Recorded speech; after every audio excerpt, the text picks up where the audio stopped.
Doctor, why 3D X-ray is required for dental treatment? We do need 3D X-rays for a lot of dental treatments. For example, here I am going to plan an implant surgery in this patient who has lost actually his back teeth and there is no other teeth available. So in such situations, it is very important to understand where is the nerve passing there, how much of height of the bone is available, or how much of the width is actually available in all three dimensions. Only then we can actually see the morphology of bone and understand what size of implant it is to be placed. Then only the surgery will be very precise, accurate and very safe for the patient.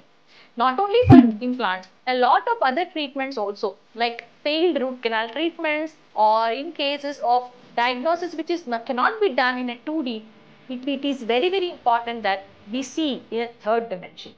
At Indontics, we are equipped with a high quality CBCT from Korea. Do visit Indontics for high quality care and advanced treatment options. Thank you.